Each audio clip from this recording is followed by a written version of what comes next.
that changed my life. Hey, it's DHA's Box of Rock with me, Terry Carr. Chris Jericho I'm Chris. from Fozzy Yes. is in the box with me. And we've got a studio audience. We It's do, our and first you have time this- we've ever had that. You have a wicked poster on the wall with every Kiss album cover, and I'm just trying to count how many greatest hits they have, and they have plenty. I said, does Gene charge for counting? He might. Gene told me, though, when I told him about the cruise, the rock, and he goes, what's it called? I said, it's called the Rock and Wrestling Rage. He goes, did you trademark it? And I went and trademarked it. You had to trademark it right Yeah, away, he says, otherwise you'd be owing that's Gene right. the money. Trademark everything. Yeah, So, Chris has an awesome cruise, by the way, coming up. Give us the website again. ChrisJerichoCruise.com. Chris Jericho's Rock and Wrestling Rager at Sea, leaving from Miami to the Bahamas, October 27th to the 31st. Be there. Woo! Is that good?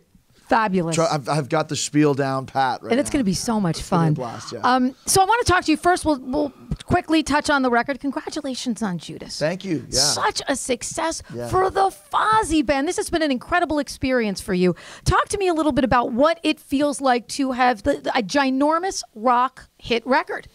I mean, when you get the elusive hit single, it changes everything. And now we have the elusive second hit single with Painless.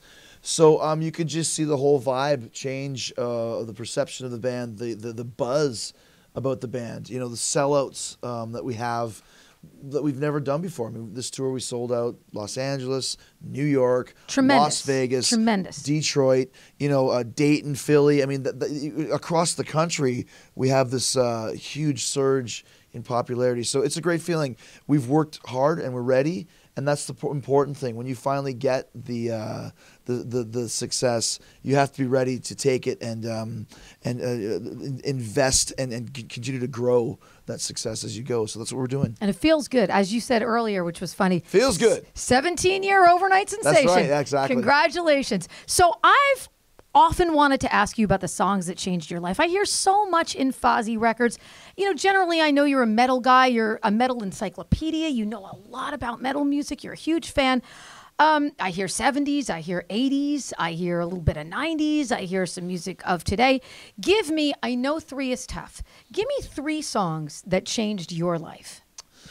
Well, I mean, probably just songs more representing the bands that kind of changed my life. And it started for me with the Beatles. I was a huge Beatles fan when I was like 10, to the point where like not just always like I knew everything. I read all the books and had all the albums and all the misprint albums and all the rare German versions and all that sort of thing. So, I mean, what's the best Beatles song? It's hard to say. So I'll just go with Get Back for right now, which is one of the kind of the epitome of a great Beatles tune. Great riff, great hook, great playing. Billy Preston on piano. I could go on forever. Then I got into heavy metal because when I went to junior high in the early 80s, it wasn't cool to like the Beatles, which is very strange, but it wasn't the thing. And I noticed all the cute girls were wearing, they used to call them baseball shirts, 3/4 length shirts with like Iron Maiden and Judas Priest and Ozzy on them. Van Halen. Yes, Scorpions. So I said, well, if I'm ever going to get a date or ever talk to any of these girls, maybe I should check out this heavy metal stuff. So I could pick something from that era, which, let's say Iron Maiden. The first Iron Maiden record I had was Power Slave. That was one of the first concerts that I ever saw. And my favorite song on that record is Power Slave, so I'll throw that one in the mix. And you sang on the Iron Maiden tribute record. Yeah, we did Evil That Huge, Man Did. yeah, it was great. Me and Great Paul version. Gilbert from Awesome. Mr. Big did Awesome. that. Yeah, it was cool. Yeah, go check it out. It's The online. audience is like, Ooh, Paul Gilbert. Yeah, really it was cool. Paul Gilbert, Mike Inez from Alice in Chains, and Brent Fitz from Slash. Yeah, he's now in the he's playing. Conspirators. Now he's playing with Gene Simmons. Yeah, so awesome. It was a Wow. good little. Great I band. actually went to high school with Brent Fitz. We hated each other because we went to rival schools and we were in rival bands, and his band was better than mine. He was in Seventh Heaven and I was in Scimitar. Very cool. So I was like, I like that Fitz name. with this stupid name, stupid Very band. cool. And then the other one is probably, I mean, there's so many routes I could go. I mean, I love AC/DC, I love Kiss, I love The Police, I love Halloween, but I gotta probably go with the Metallica tune. That was the other huge band, at the time for me, along with Kiss and AC/DC. But the first Metallica album I ever got was Ride the Lightning.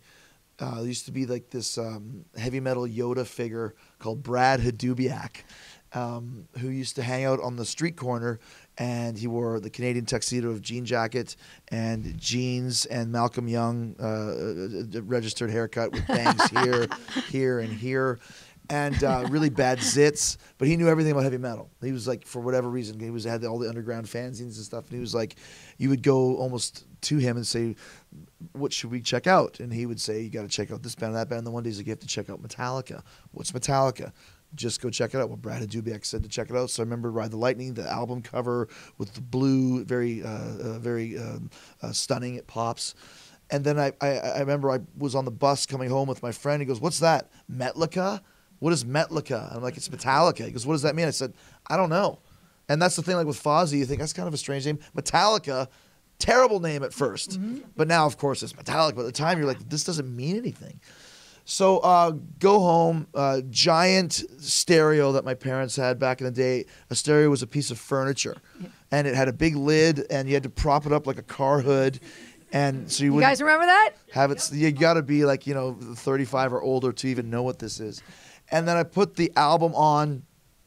Of course, the first song is "Fight Fire with Fire," which starts with like this harpsichord thing, and I'm like, this sucks. Like, what is this? This is like chamber music, like Beethoven. And then of course the riff kicks in, and then the drums kick in, and then I was like, oh my God, I have never heard anything like this before in my life. And right off the bat, I was like, this is amazing. Like and then the breakdown with just that double bass. This is like, now they play that on the radio. You guys play Metallica. Yeah, then you couldn't.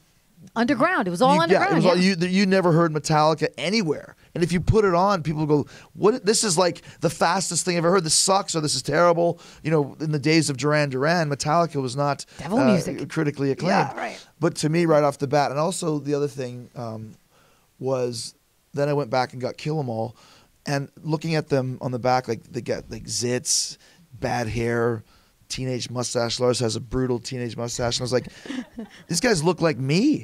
Right. Like, very identifiable. Yeah, this is not absolutely. like Van Halen, where like Roth looks like sex machine. Like this looks like a bunch of skids like me. Like, now I really love this band. And I said that on the Metallica 30th anniversary. They had shows at the Fillmore in San Francisco, and they asked me to do a video. They had a bunch of people do videos, and I remember saying that these guys were me. And that's why I always really identified with Metallica. And you grow up with this band. To this day, they're still my guys, because I started with them at 14 and then was there at the record store waiting for Master of Puppets to come out as they literally opened the box and put them on the shelf. Yeah, I remember those days. Yeah. And going, I remember we were supposed to go on a family vacation, and I had to make my dad wait. "Dad, I need 60 minutes before we can go." "Why?" "Because I have to tape this album on the cassette so I can listen to it in the car." "Why didn't I just buy the cassette?" "I don't know." So my dad is in the car and my mom, and they're yelling, "We gotta go. We're driving to wherever." And I'm like, "It's almost done." And then, "How much longer is it? This is one song left, and it's 8 minutes long." "Who has an 8-minute song? Why is there there's no Orion? There's no words in this. Let's go." And I'm like, so it ended halfway through Damage Incorporated, because my dad's like, "We are leaving now." So I was like, cut. But yeah, so. I'll say "Fight Fire with Fire." Chris Jericho, the songs that changed his life. Is Chris the best, guys? Thank you so much. Congratulations, too. Songs that changed my life.